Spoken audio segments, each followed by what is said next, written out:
In game one, Takada, we saw a few of our favorites to win on day one, win the FNCS, go down very, very early, even some before placement points begin to set in. This is 12 games throughout 2 days. You do not want to fall in the hole early because that's where any team at the top of the leaderboard will take advantage. Aqua and Noah looking uncontested as we switch over to the contrary. Mongrel, Mr. Savage up against Nate and Lane. It did not go the way of Mr. Savage and Mongrel in the first match, but will they be able to come out on top here? You have to be careful though, because throughout the semifinals as well, that third party just right across has played a role, but Savage is going to be the first one drop, leaving a lot of pressure onto Mongrel to try to clutch up. Lane is still on that chase, and there's no shotgun in the inventory of Mongrel either. It's been 1,209 days since Mongrel has competed in an FNCS finals. And does he still have it? Gets the first knock. Back into a 1 versus 1 situation. He's looking to take it. Yep. This is where Nate could play some mind games over there. Try to go for the res. Bait Mongrel to go to him. But the choice is definitely his. As Mongrel still crowding around, trying to get materials. And the third party that I talked about comes to fruition. Locks, rotates on over, and now Mongrel has to be careful. Lazen is here as well. They're in another 2v1, and they know what teams land here, and they know exactly how this fight goes, and now it's theirs for the taking. A blessing is what Mongrel needs. Both players, 200 effective HP and shield. Mongrel now made some footsteps, made the noise as he has found some crash pads for the disengagement, but the crash pad gets broken. Mongrel as well. Both players now contesting each other. Both duos have been eliminated. That was another team. That wasn't even the ones that landed just outside of Ship Station that usually try to third party. They went somewhere else, and they're really trying to cause disruption and get points where they can, but King's gonna get dropped. Phaser's trying to save the day. He gets a trade onto Lunex, bringing it down to a 1v1, but no heals. Monier's gonna try to continue that pressure, so Phaser needs to figure out a way to reposition and get on the offensive. Moni leading this fight in terms of effective HP and shield, but one big pump shot is going to be all it takes to take him out. Currently now, King and Phaser, Lunex, Moni, 1-1 at the drop spot. And this is where we begin to talk about that consistency over the next 2 days, because things like this, especially when you're contested, will happen. Another one of our contested fights, Thomas just getting tagged up. Him and Queasy, they were able to come out on top in that first game, and already it's looking good in game 2 as well. You can see how Queasy was able to finish it off, making use of that frenzy shotgun. Thomas as well making it out with a sliver of HP, but now with that Reaper sniper in hand, the 2 eliminations off the bat, they have a lot more freedom to continue their game. Yeah, and Levin said something to start the show. He said Venno was the best sniper in Fortnite, and I think a lot of people at home have been looking for the past couple years. This guy right here, Thomas, now that he has that sniper, he can prove everybody wrong and really cement himself as probably one of the best snipers in Fortnite history, especially now that they have a chance to loot up, gain their resources, any utility now that Lavish Layer is theirs. Look, you're saying Thomas, Levin's saying Venno. I'm saying King is the best sniper. Whoa. Coming from the Brazilian region as well, where the players tend to use more sniper rifles than any other region. I think he might be the leader, but what we have to do is wait and see. It's 2 days of competition, 12 matches to be played out, as once again, the battle for the Forecast Tower. Kiduo Kiro up against Pink and Vico. Nobody was able to claim it in the last one, but we might see something different here. Yeah, and you can see both of these teams really make this a part of their game plan. Instead of farming, going your split drops, getting as much loot, they get the bare minimum, start to rotate on over and try to claim it for themselves first. Kiro, Kudo, split up, one having the high ground, one having a different angle, and that's usually how they approach this fight when Pink and Vico does beat them there first, but a risky play to try to overtake the high ground. Vico's gonna steal it, push Kiduo off, and now they have a separate 2v1 on their low ground. They just don't know exactly where Kiro's at. You can tell how much these duos want to show their dominance in this early game, and Kiduo now shot 23 times for 25 blue unable to get cracked yet. Still has shield. Now the crack comes through. The knock comes through. Upper hand for Pink and Vico. The 2v1. Will they continue the pressure? Yep. Definitely have the choice here, especially now that they're going to be able to kind of claim this all to themselves. It hasn't spawned in just yet, so in theory, if they don't chase him away, he could grab that reboot card and try to have a second chance at this, but with no shields and no real possibility to do this, I do believe Pink and Vico might be able to claim this for themselves unless any other team wants to rotate in that direction. Diox, Cade, we saw them get into the final 3 of that last game, and already it's looking great to start this off in game 2. A full-on squad wipe towards Ruined Reels. That's going to give them confidence and momentum here. Actually took out IR Boffo, who we talked about Mongrel, but the last time he competed in FNCS finals was 1,209 days ago. But for IR Boffo, it was actually 1,286. It's been longer than when Mongrel last competed in an FNCS finals. You can see how many veterans are here today, still competing at a top level. Our game 1 victors, Aryan and Lokeed, can they hold the momentum?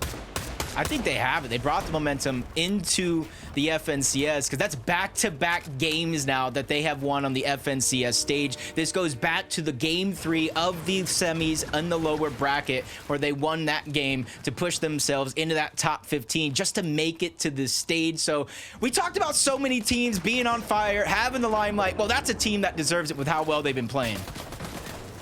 Pink and Vico, we go back to the brawl now, as it looks like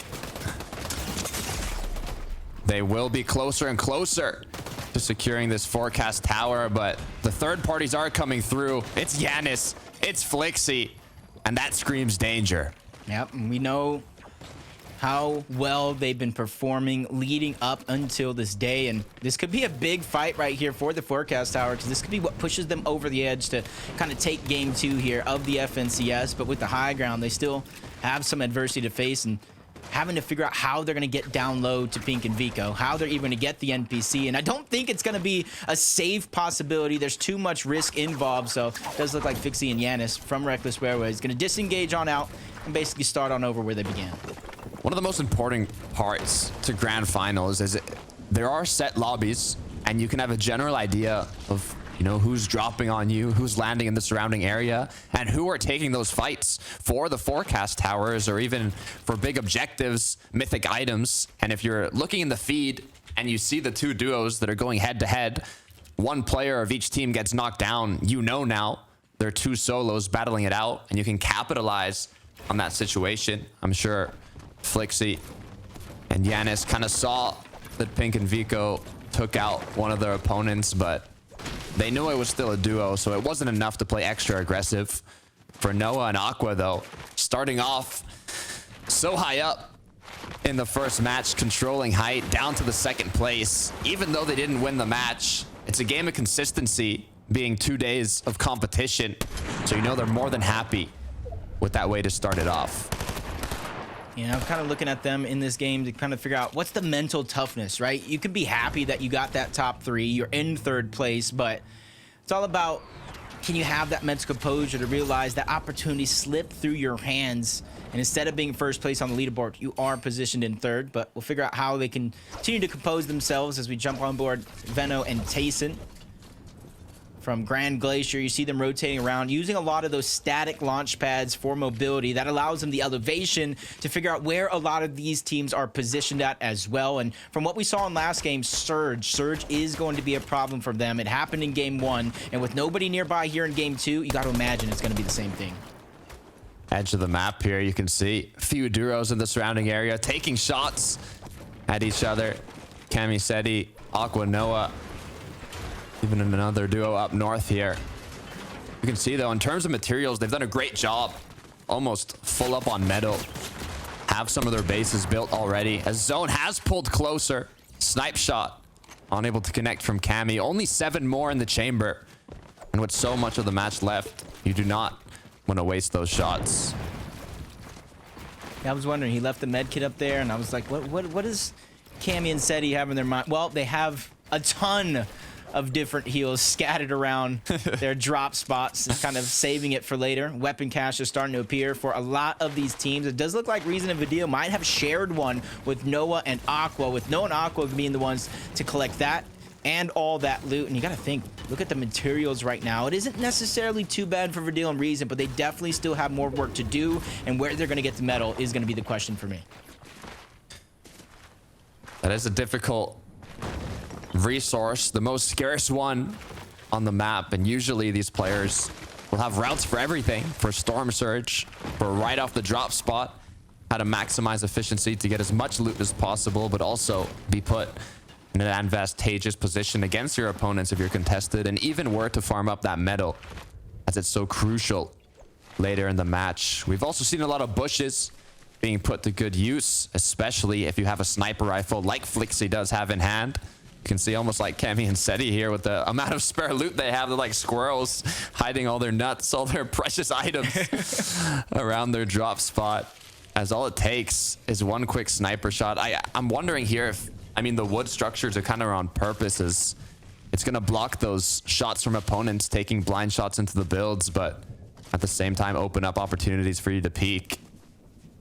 And you can see, though, I like the way you said, I feel like we're two peas in a pod sometimes, because I'm looking at those builds. You see some of them are kind of edited down just a little bit to try to minimize the amount of coverage that they won't be able to kind of shoot shots from while still being able to protect themselves outside of the box. I haven't seen that too much from players that are camping in a lot of these bushes. See if the trend does continue, because that's usually what happens. A lot of the tricks are saved for moments like this, and then everybody immediately starts to adapt. Steal strategies, use whatever they can get their hands on. Once again, you can see Vaniax and Ed, they have their planned route.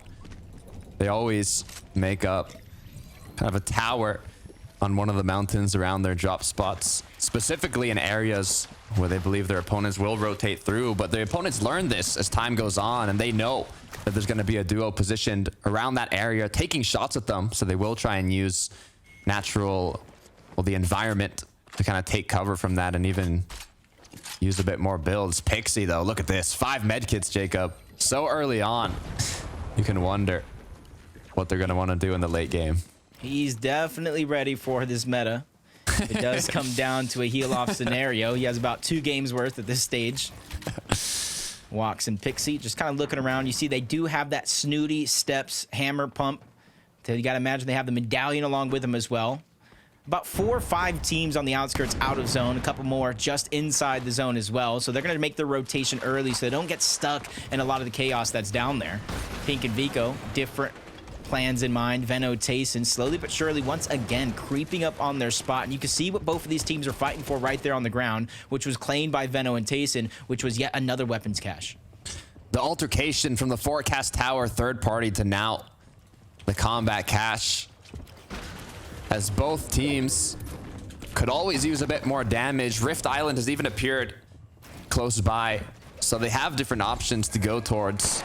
Question is, what's on their mind? Storm Surge now appears. They're gonna see exactly how comfortable or stressful the situation is, depending on how much damage they might need. But this time around at the Rift Island, instead of 3 duos contesting it at the same time, there's only one. Clown, Girls, and they've even secured the flag already. Quite free for this duo. You see him choosing the loot, switching out the shotgun. Do I want the frenzy? What are you taking in a situation like this? Purple frenzy, gold hammer pump? Look, I'm a hammer. He doesn't know. Type of person, but you can see, yeah, I mean, still making decisions. You know, do I take the extra stack of medkits? Do I leave some? Do I box them up and continue looking for shots? As 0 elims on the board, you know they're gonna need damage. 38 duos, 74 players. I mean, there are a lot of teams being contested right off the start, so it's not as stacked in these initial zones as we've seen previously when there's not as many people getting contested.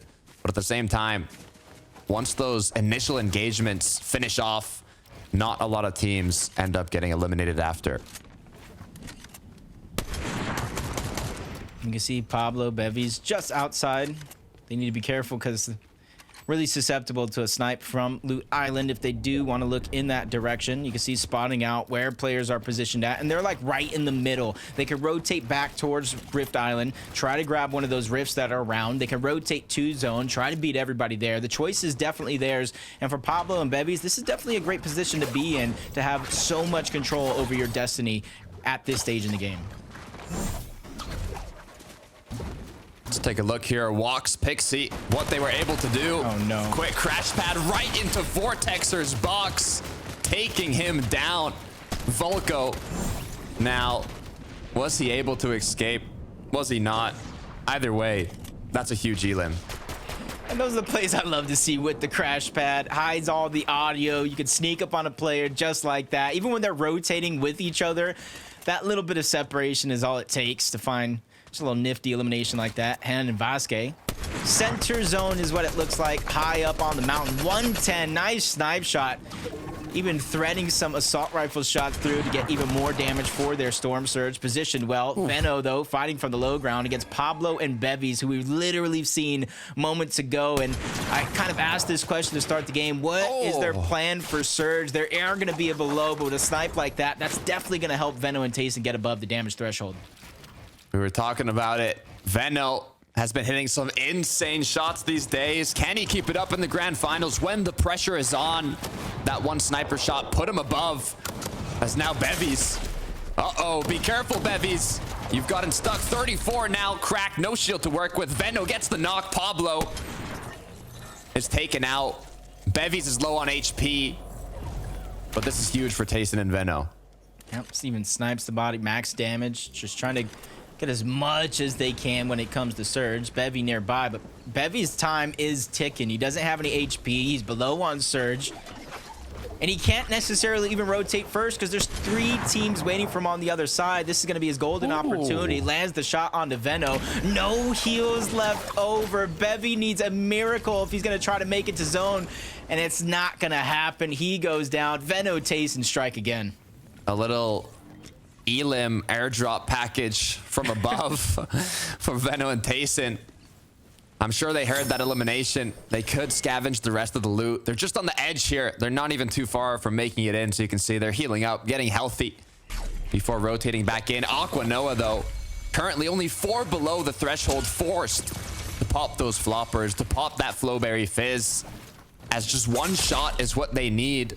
They have that smart pistol. It locks onto your opponents, but for that, they need to peek. So you just need somebody to peek, and that was the opportunity, but aims just a little too late. Doesn't get the timing. Forced to crash pad. Noah's trying to lead the way, but even he's a short distance away from his opponents. Finally, Aqua's going to land a couple shots with that smart pistol, get him ahead of the threshold, but Noah goes down to Reason, trying to play desperation to get some Storm Surge, and it cost him everything. Now with no duo partner, Aqua scavenging the materials, but from behind, Fadil finishing off his second match of the day, as they'll now have a bit more freedom on how they want to rotate in here. Looks like it's going to be a Flowberry crash pad combo. I feel bad for him because not even I saw that coming, and I got the mini map to help me out. He thought he was so safe trying to make his way in, but Fadil, Reason, strike.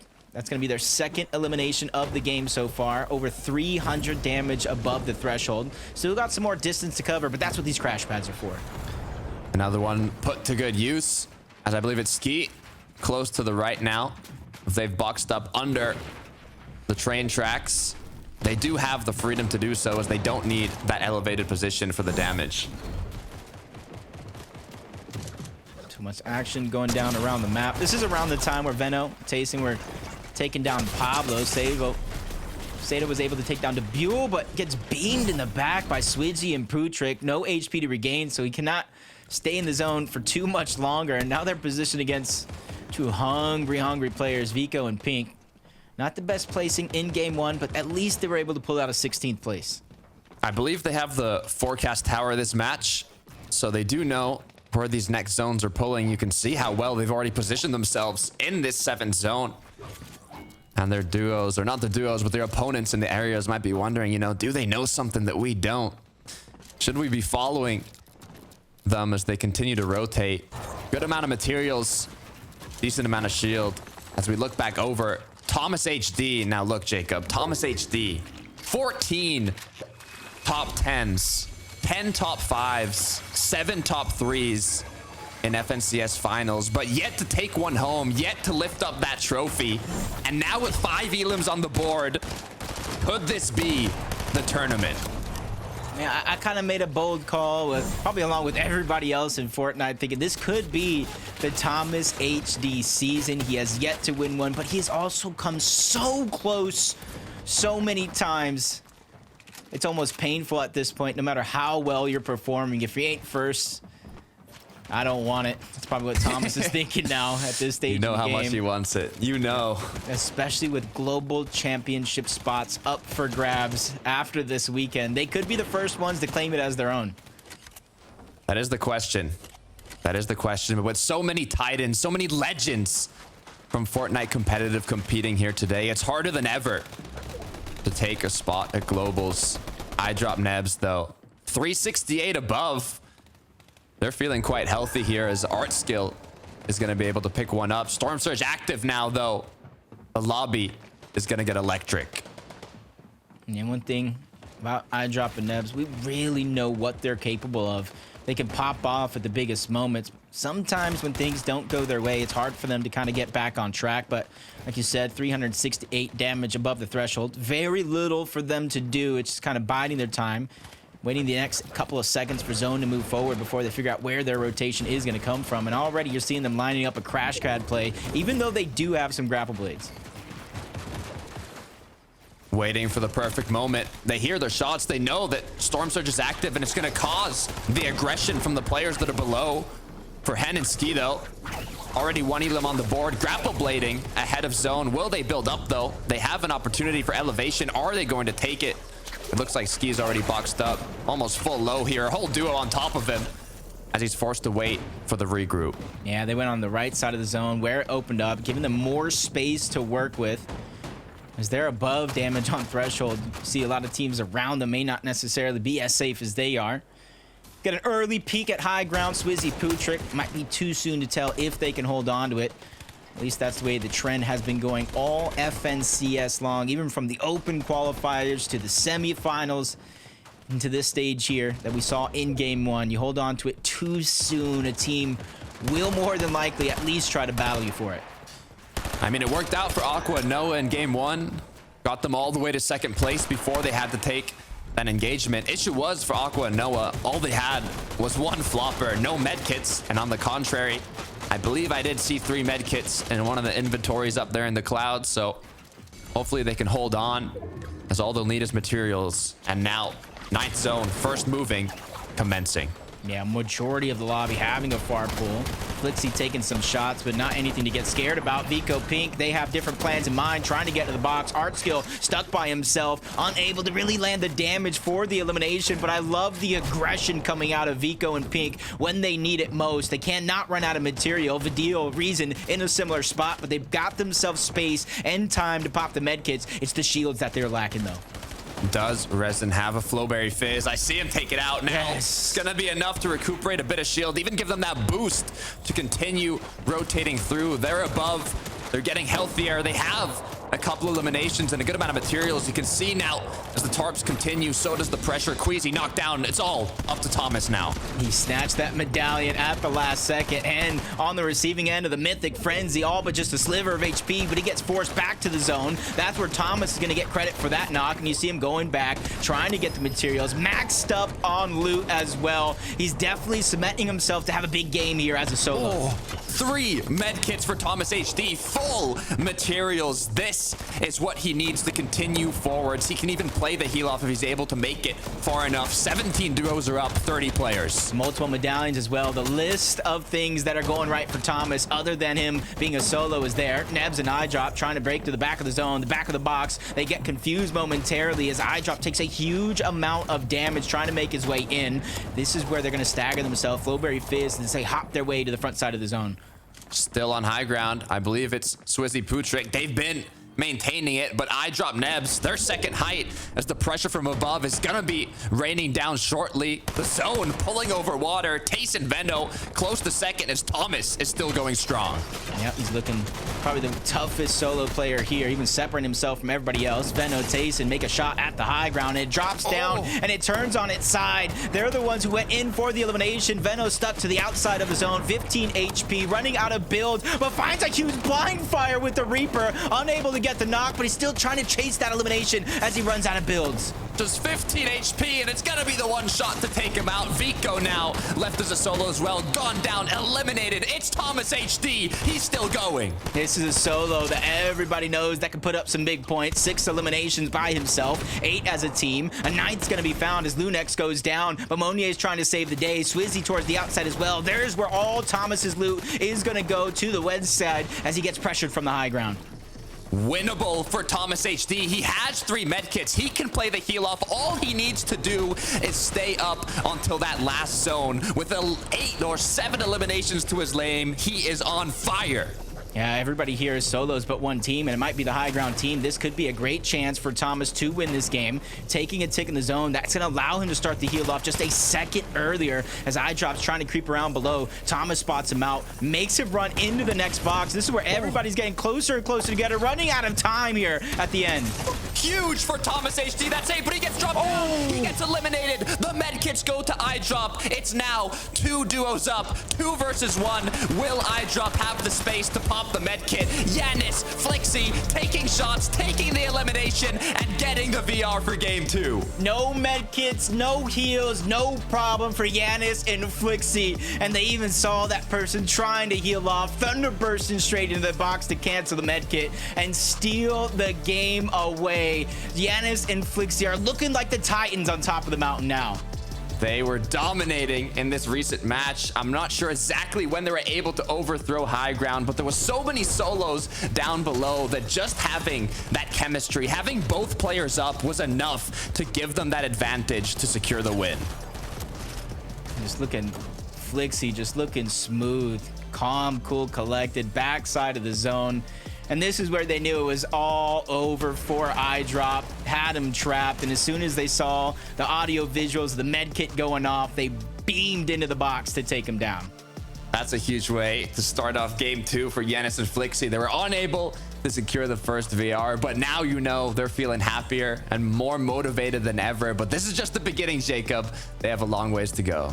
Yep, and this is where everybody else in the lobby here has a chance to pick up some points. There's still 4 games left on the day, but let's throw on over to Frankie, Levin, and Minnie to let us know what the leaderboard is looking like after 2.